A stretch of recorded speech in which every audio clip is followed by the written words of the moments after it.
साक्षादरी नारायणो यः अनुग्रह भूतानां हस्ते रूपं जलं तथा नमस्ते पुरुषश्रेष्ठ सिद्ध्यपते पयेश्वर भक्तानां नः प्रपन्नानां मुख्यो आत्मगतिर्विभो सर्वे लीलावतारास्ते भूतानां भक्तिहेतवः ज्ञातुमिच्छामि यादुरूपं यदर्थं भवतात् न ते रमन्दास्पदोपस्त्रणं मृषा भवेत् सर्वसुप्रियात्मनः यथेतरेषां त्रिकात्मनां सता मतिदृशो यत्पूरद्भूतं हीनः इति श्रीमद्भागवत अंतर्गतम मत्स्य स्त्रोतम संपूर्ण।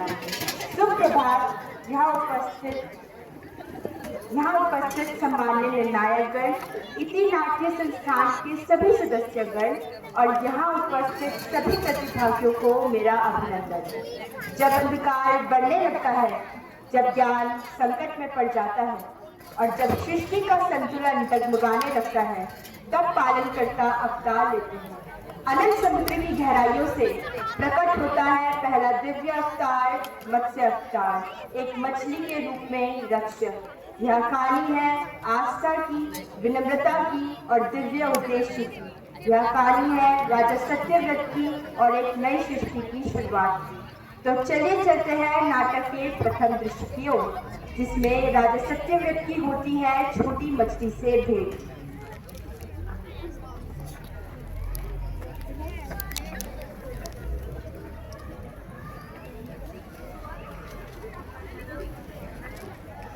हे प्रभु, मैं आपका सच्चा भक्त, कृपया सही मार्ग दिखाएं ताकि मैं अपने धर्म का पालन कर सकूं।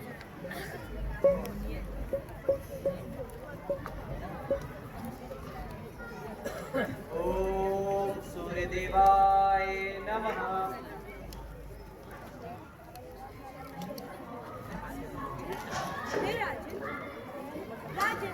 ये आवाज किसकी है?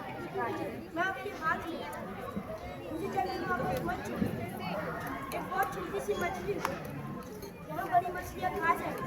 परंतु मत्स्य का तो स्वभाव ही जल में रहना है। लेकिन मैं यहाँ सुरक्षित नहीं हूँ। आप तो दयालु राजा हैं। आपका कर्तव्य बनता है कि आप प्रत्येक जीव की रक्षा करें। मैं किसी दया करें। ठीक है मत्स्य, तुम भयभीत मत हो। मैं तुम्हें अपने साथ अपने राजमहल ले चलूंगा। आज राजा सत्यव्रत के महल में तुम एक शूद्र जीव के लिए स्थान की बात करते हो। वहां तो पूरा एक नगर समा सकता है। लगता है तुमने आज तक कभी राजमहल नहीं देखा। चलो आज मैं तुम्हें अपना राजमहल दिखाता हूँ। एक छोटा सा दया का कार्य अक्सर किसी बड़े चमत्कार की शुरुआत होता है। राजा सत्यव्रत धर्मात्मा होते हुए भी अपना अहंकार नहीं छोड़ पाते हैं, इसलिए वह उस मत्स्य को शूद्र कहकर पुकारते हैं, बिना याद जाने कि भाग्य स्वयं उनके जीवन में प्रवेश कर चुका है। क्योंकि जो छोटा दिखता है वह हमेशा साधारण नहीं होता। तो अब चलते हैं नाटक के द्वितीय दृश्य की ओर, जिसमें राजा सत्यव्रत छोटी मछली को अपने महल में स्थान देते हैं, परंतु उसका बढ़ता काल राजा को आश्चर्यचकित कर देता है।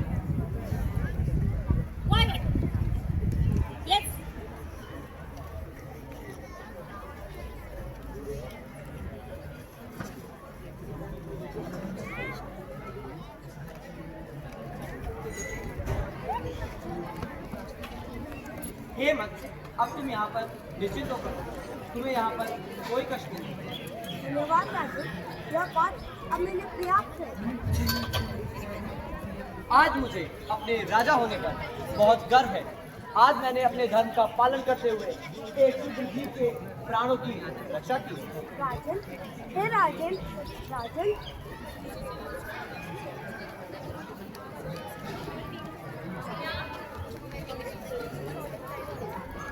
असंभव, ये कैसे संभव हो सकता है?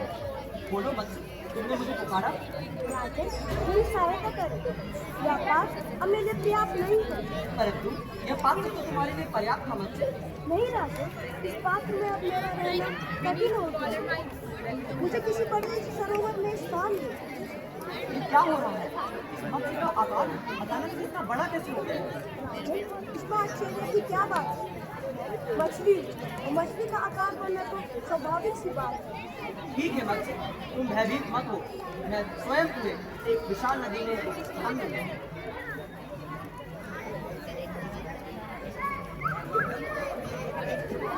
मछली बढ़ने लगती है कल्पना से भी परे। जो कभी छोटी और असाई थी अब प्रकृति के नियमों को चुनौती देने लगी है। अब संदेह जन्म लेता है और साथ ही जिज्ञासा भी, क्योंकि कभी कभी ईश्वर गर्जना के साथ नहीं बल्कि शांत रूप में आते हैं मनुष्य के अहंकार और विश्वास की परीक्षा लेने। तो प्रस्तुत है नाटक का द्वितीय दृश्य, जिसमें राजा सत्यव्रत की जिज्ञासा को शांत करते हुए भगवान विष्णु मत्स्य अवतार में प्रकट होते हैं और आने वाले प्रलय से राजा सत्यव्रत को अवगत कराते हैं।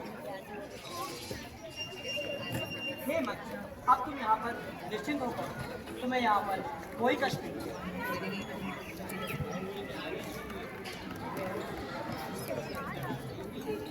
हे प्रभु, ये क्या हो रहा है? इस मत्स्य का आकार तो फिर से बढ़ने लगा है। हे मत्स्य, आप मुझे कोई साधारण व्यक्ति नहीं लगते। कृपया कर अपना वास्तविक रूप दिखाए, वास्तविक रूप दिखाए।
हे सत्यव्रत, मैं ही भगवान विष्णु हूँ। मैंने तुम्हारी भक्ति से प्रसन्न होकर यह रूप धारण किया है। सत्यव्रत, आज से सातवें भूलोक आदि तीनों लोग प्रलय के समुद्र में डूब जाएंगे, और जब तीनों लोग प्रलय की जलराशि में डूब रहे होंगे तब तुम सप्त ऋषियों के साथ उस स्थानीय औषधि के छोटे बड़े बीजों को लेकर एक बड़ी सी नौका पर चढ़ जाना। उस वक्त जब प्रचंड आंधी के कारण तुम्हारी नाव डगमगाने लगे तब मैं मत्स्य अवतार में वहां आऊंगा। तब तुम अपनी नाव को मेरे सिर से बांध देना। सत्यव्रत, जब तक ब्रह्मा जी की रातें रहेगी और तब मैं तुम्हें उन सप्त ऋषि के साथ लेकर उसी समुद्र में विचरण करता रहूंगा। उस वक्त जब तुम मुझसे प्रश्न करोगे तब मैं तुम्हें उद्देश्य दूंगा और मेरे अनुग्रह से मेरी वास्तविक महिमा, जिसका नाम परब्रह्म है, तुम्हारे हृदय में प्रकट हो जाएगी और तुम उसे ठीक ठीक जान लोगे। सत्यव्रत, जब ब्रह्मा जी का नया दिन उदय होगा और प्रलय समाप्त होगी तब तुम मनु के रूप में एक मनवंतर तक सृष्टि का संचालन करोगे। जो आज्ञा।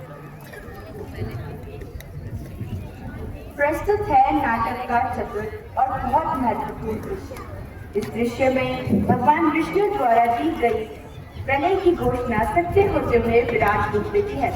राजा सत्यव्रत भगवान विष्णु के द्वारा बताए गए मार्ग पर एक नाव में सवार होते हैं, सप्त ऋषि तथा जीवन से जनित वस्तुओं के साथ। जैसा कि आप सब जानते हैं कि अधर्म कभी शांत नहीं रहता। हैग्रीव नामक असुर, जिसने कि ब्रह्मलोक से वेदों को चुरा लिया था, प्रकट होता है। फिर होता है एक महायुद्ध अधर्म और धर्म के बीच। और जैसे हमेशा होता है, जब सत्य को चुनौती दी जाती है तो ईश्वर विजय प्राप्त करते हैं।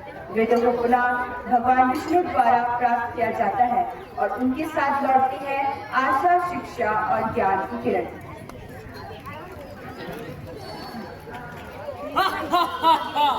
मैं हूँ हैग्रीव, इस सृष्टि का सबसे शक्तिशाली असुर। अब ना कोई देवता ना कोई शक्ति मुझे परास्त कर सकती है। ये वेद अब मेरे हैं, विज्ञान की शक्ति भी अब मेरे अधीन होगी। देखता हूँ अब मुझे कौन परास्त करता है। हा हा हा हा। देवताओं, अगर तुम में इतनी ही शक्ति है, देवताओं आओ मुझे परास्त करो।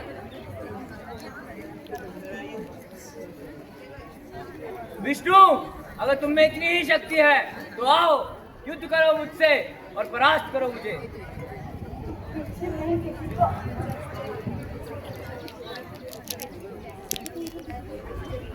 ओ विष्णु, तुम आ ही गए। एग्री, तुम ब्रह्मलोक से वेदों को तो चुरा सकते हो, लेकिन उनका ज्ञान कभी भी प्राप्त नहीं कर सकते हो। विष्णु, अगर तुम में इतनी ही शक्ति है और तुम पर ब्रह्म हो तो आओ युद्ध करो मुझसे, परास्त करो मुझे और अपने वेद पुनः ले जाओ। एग्री, अगर तुम्हारी यही इच्छा है तो लो, सामना करो मेरे इन बाणों के प्रहार का। हा हा हा, तुम्हारे तुच्छ बाण मेरा कुछ नहीं बिगाड़ सकते।